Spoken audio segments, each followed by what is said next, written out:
अमरावतीमध्ये रवी राणा विरुद्ध संजय खोडके वाद उफाळलेला आहे। संजय खोडकेंनी दादागिरी करू नये असं रवी राणा यांनी म्हटलेलं आहे। रवी राणा मला नेहमीच धमकी देतात असं संजय खोडकेंनी म्हटलेलं आहे। रवी राणांच्या वक्तव्यावर आमदार संजय खोडकेंनी पलटवार केलेला आहे।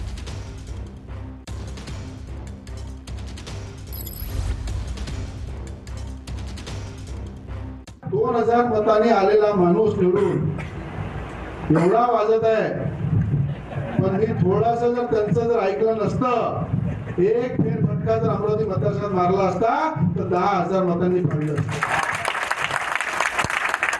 तर एखाद्या त्यांनी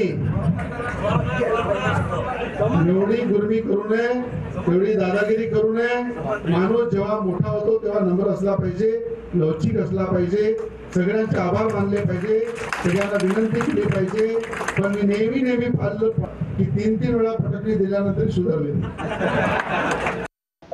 रवी राणांनी आज मला काहीतरी सांगितलं तर आपण सांगून राहिले, त्यांनी मला काहीतरी धमकी दिली। मला नेहमीच ते धमकी देतात आणि ते जे म्हणतात की दादांनी फोन केले, मला रवी राणांना सोबत घेऊन माझी मतं खराब करायची नव्हते।